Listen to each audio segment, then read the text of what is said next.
Court में चुनौती।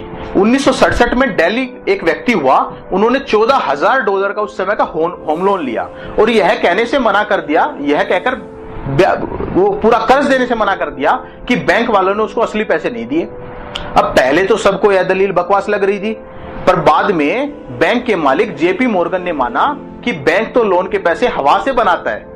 तो न्यायाधीश मार्टिन महू चौंक कर बोले, यह मुझे धोखाधड़ी लग रही है, और फैसला दिल्ली के हक में सुना दिया।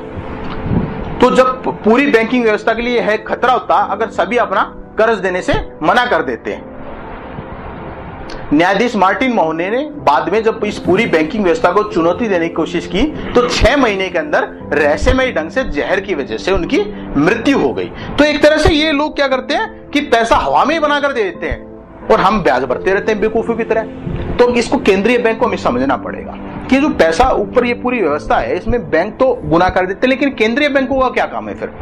तो पैसे की मात्रा को नियंत्रित करना, ये केंद्रीय बैंकों का काम है कि देश में पैसा कितना होगा उसको एक प्रक्रिया से नियंत्रित करते हैं। वो प्रक्रिया क्या है कि ब्याज दरें या रिजर्व रेशो घटाकर और ब्याज दरें या रिजर्व रेशो बढ़ाकर। ये कैसे होता है? अब मान लो किसी ने ब्याज दरें या रिजर्व रेशो घटा दी, अब उससे क्या होगा कि क्योंकि सारा पैसा कर्ज पर पैदा होता है, कर्ज से ही आता है, तो अगर लोग ज्यादा कर्ज ले लेंगे तो पैसा ज्यादा हो जाएगा दुनिया में, कम कर्ज लेंगे तो पैसा कम हो जाएगा। तो जब ब्याज दर और रिजर्व रेशो घटा देते हैं तो पैसा बढ़ जाता है क्योंकि सस्ता ब्याज मिल रहा है। और रिजर्व रेशो घटाने का मतलब क्या है कि अब वो पैसे को बैंक ज्यादा गुना कर सकते हैं, तो इससे पैसे की मात्रा बढ़ जाती है, इससे महंगाई का दौर आता है, लेकिन निवेशकों के लिए अच्छा हो जाता है। तो ये लोग ब्याज से और निवेश से दोनों से कमाते हैं। अब कम पैसा, ये लोग फिर बाद में क्या करते हैं, ब्याज दर या रिजर्व रेशो बढ़ा देते हैं एकदम से। जब ब्याज दर और रिजर्व रेशो बढ़ा दी जाती है तो लोग कम कर्ज लेंगे क्योंकि महंगा कर्ज हो गया। तो अब क्या होता है कि मंदी का दौर आता है। मंदी के दौर में इन लोगों को सब पहले से पता होता है, तो ये लोग अपना स्टॉक मार्केट से पैसा निकाल लेते हैं, अपना सारा इन्वेस्टमेंट हटा देते हैं, और इन लोगों को पता है कि अब हम ब्याज दरें बढ़ाने वाले हैं। तो इससे लोगों के करोड़ों का माल कौड़ियों के भाव में लूट लेते हैं। मान लो किसी एक व्यक्ति ने एक फैक्ट्री लगाई, जब सस्ता कर्ज था, जब महंगा कर्ज हो गया तो पैसे की मात्रा कम होगी, तो मंदी का दौर आ गया। अब मंदी का दौर आ गया तो उस करोड़ों की फैक्ट्री चल ही नहीं रही है, तो करोड़ों की फैक्ट्री को लाखों में बेच देगा, खरीदेगा कौन? अंत में सारा धन नीचे से ऊपर की ओर बढ़ रहा है। तो ये पूरी व्यवस्था आप इस तरह से देख सकते हैं। अब इसको थोड़ा सा और आगे समझाते हैं। महंगाई तो सबको समझ में आता है, एक जन साधारण व्यक्ति को सबको समझ में आता है कि महंगाई क्या है, लेकिन मंदी क्या है? लोग अधिकतर समझते हैं कि मंदी आ गई, पता नहीं क्या आ गया भाई, भूकंप आ गया, क्या आ गया, मंदी को क्या चीज है। व्यापारी लोग तो समझते हैं, लेकिन अभी हम समझा देते हैं। जब बैंक पैसे की कमी कर देता है तो चीजों की मांग घट जाती है, वस्तुएं भी होती है और लोगों को जरूरत भी, पर पैसा ना होने से लोग खरीद नहीं पाते हैं। बिक्री ना होने से हर किसी का काम धंधा ठप पड़ जाता है, इससे लाखों लोगों की नौकरी चली जाती है और पढ़े लिखे होने पर भी युवाओं को कोई रोजगार नहीं मिलता। और इसमें या तो वे अपने आप को दोषी ठहराते हैं या भगवान को दोषी ठहराते हैं, जबकि समस्या क्या है कि पैसे की कमी कर दी है, और पैसे की कमी होने से ये पूरी व्यवस्था काम धंधा सबका ठप पड़ जाता है। अब करोड़ों मजदूरों को भी कोई काम नहीं मिलता, क्योंकि जो मजदूर काम करते हैं तो वो भी कहीं से पैसा आना है, तो जब पैसा एक आदमी की से रुक गया तो दूसरे आदमी तक पहुंचने से रुक जाता है। इस तरह से वो जो पूरी साइकिल होती है वो पूरी टूट जाती है। तो इस तरह से पैसा, एक तरह से पूरी व्यवस्था जाम हो जाती है। तो इस तरह से कोई काम धंधा ना मिलने से उनके पास कोई काम नहीं रहता और वो ऐसे ही बैठे रहते हैं। मजदूरों को काम ना मिलने से पैसे के अभाव में देश में खूब खाना होता है, खाने की कोई कमी नहीं देश में, लेकिन रोटी तक नसीब नहीं होती।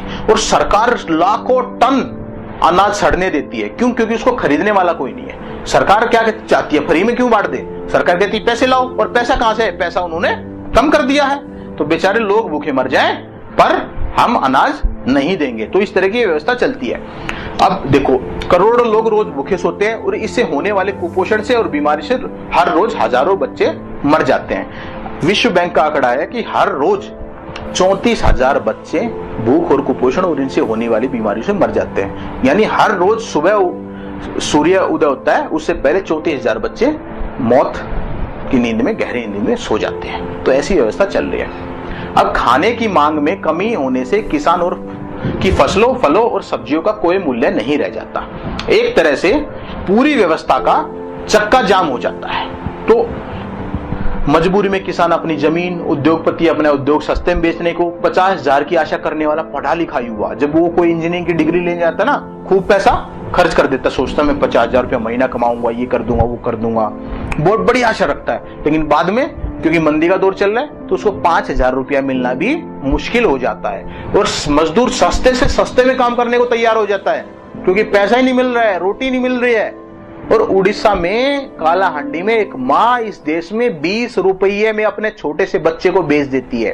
पैसे का अभाव कुछ ऐसा होता है, कुल मिलाकर हर कोई बर्बाद हो जाता है। तो ये पैसे की व्यवस्था इस तरह से इन लोगों ने डिजाइन कर दी है कि जब चाहे ये महंगाई ला देते हैं, जब चाहे मंदी ला देते हैं। इससे लोग लाखों करोड़ रुपया लूट ले जाते हैं, महंगाई से लूटते हैं, मंदी से लूटते हैं। तो ये व्यवस्था इन्होंने ऐसे डिजाइन कर ली है। रॉबर्ट एच हैमफिल ये फेडरल रिजर्व बैंक के प्रबंधक थे 1934 में। ये कहते हैं हम वाणिज्य बैंकों पर पूरी तरह से निर्भर हैं। हम में से किसी को हर हाल में नगद या क्रेडिट में डॉलर उधार लेने पड़ते हैं। अगर हम बैंक पर्याप्त मात्रा में पैसे बनाते हैं तो हम समृद्ध हो जाते हैं, यदि नहीं बनाते तो हम भूखे मरते हैं।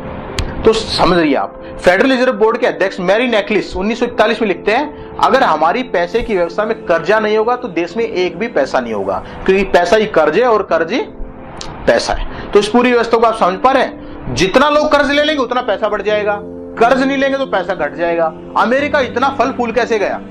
अमेरिका के लोग अय्यास हैं, खूब पैसा कर्ज के रूप में ले रहे हैं, खूब ले रहे हैं। जब खूब पैसा ले रहे तो अमेरिका एकदम से आगे बढ़ गया। समझ रहे पूरी व्यवस्था को? लेकिन अब उनके ऊपर भी संकट आ गया क्योंकि चुकाना भी पड़ता है, ले तो लिया, अब चुकाएं कहां से? तो अब जब नहीं चुका पा रहे तो अमेरिका एक तरह से बैंकरप्ट हो रहा है। तो अमेरिका अगर खुद का पैसा बनाता तो इस स्थिति नहीं आती। इसी तरह से भारत में भी अब कह रहे हैं कि जीडीपी बढ़ रही है, कैसे बढ़ रही है? लोग कर्ज ले रहे हैं। जिस दिन लोग कर्ज लेना बंद कर देंगे उस दिन पूरी व्यवस्था ठप हो जाएगी। तो ये सिर्फ कर्ज के आधार पर चल रही है व्यवस्था और जानबूझकर फंसाया गया है और कोई तरीका ही नहीं पैसा पैदा करने का। सरकार अपना पैसा नहीं बना सकती, लोग अपना पैसा नहीं बना सकते। पैसा बनाने के लिए एक व्यवस्था है और कर्ज पे ही पैसा पैदा हो सकता है और कोई तरीका है ही नहीं। तो इस पूरी व्यवस्था को हम इस चार्ट से समझते हैं कि इसमें समस्या कहां आती है। इस पूरी व्यवस्था में बैंकिंग प्रणाली पूरा सिर्फ मूल बनाती है, ब्याज नहीं। समस्या आती है तो पूरा कर्ज का सिस्टम है, इसमें बैंकिंग व्यवस्था ने 100 रुपया बनाया, ब्याज थोड़ी ना बनाया उसका। तो ब्याज कहां से आए भाई? आप समझ रहे हो? मान लो केंद्रीय बैंक ने 100 रुपया बना दिया और कह रहे हैं कि 110 लौटाओ, है ही जब बनाई 100 है तो 110 कहां से लौटाएं? इस पूरी व्यवस्था को हम समझने के लिए मान लेते हैं। मान लो कि 100 लोग हैं और मान लो कि सरकार भी है। 100 लोग हैं किसी भी शहर में और उसकी एक सरकार है और एक केंद्रीय बैंक बन के बैठा है और मान लो कि उसने सबको 100 लोगों को 100 रुपया कर्ज का दे दिया। तो कुल कर्ज का कितना पैसा दिया? 10,000। मान लो सरकार को भी 10,000 रुपया दे दिया तो कुल पैसा कितना दे दिया? 20,000। और कह रहा है कि मान लो 10% ब्याज के साथ आप हमें 22,000 लौटा दो। अब पैसा ही बनाकर 20,000 दिया है और मांग रहे हैं 22,000, तो पैसा कहां से है? वो 2,000 कहां से आएगा? कहीं से नहीं। लोग आपस में लड़ेंगे, सरकार कर्जे में रहेगी और कर्जे में ब्याज चुकाना पड़ता रहेगा। वो लोगों पर ज्यादा टैक्स लगाएगी, लोग टैक्स चोरी करने के लिए सरकार को लूटेंगे, वो एक दूसरे को लूटेगा, सब एक दूसरे को लूटने में लग गए क्योंकि सबका अपना 100 को 110 करना है। हर किसी को 100 का 110 करना है और सबका 100 का 110 हो ही नहीं सकता। कैसे हो जाए? 100 का सबका 110 कैसे हो जाए? एक का अगर 110 होगा दूसरे का 90 रह जाना है, उसको भी 110 करना है। तो इस पूरी व्यवस्था में ऐसे ही चलता है। ये कुछ एक कुर्सियों के खेल की तरह है। आपने कभी कुर्सियों का खेल खेला है? म्यूजिक चेयर की 10 कुर्सियां है, 11 लोग बैठने वाले हैं। जैसे ही ताली बजी, जैसे ही म्यूजिक बंद हुआ, किसी को बैठना है, 10 लोगों को बैठना और हमेशा एक व्यक्ति इस कुर्सियों खेल में क्या होगा? खड़ा रह जाएगा।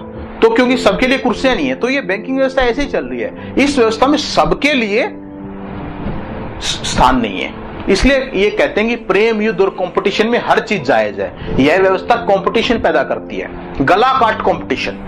इसलिए पूरा समाज पागल होकर अपना धर्म और कर्तव्य भूलकर एक ही चीज में लगा है, अधिक से अधिक धन कमाने में। और हमारे धर्मगुरु प्रचार क्या करने लगते हैं? अरे कलयुग आ गया, तुम त्याग दो सब कुछ नहीं है। जबकि वो ये नहीं बता रहे कि समाधान क्या है। इसका समाधान बताओ ना। आदमी इतना हिंसक क्यों हो गया है?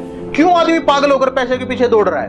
क्योंकि पैसे का इतना महत्व बढ़ गया है, क्योंकि सबके पास ये पैसा हो नहीं सकता है ना, और सब अपना 100 का 110 कर नहीं सकते, और इसके बिना कुछ आता नहीं। आज व्यवस्था ऐसी बना दी है तो हर कोई पागल होकर लगा है, बनाना है, मुझे पैसा बनाना है। कोई कहे भाई साहब देश, अरे भाड़ में गया देश, हमें नहीं देश देखना है, पैसा पैसा पैसा पैसा।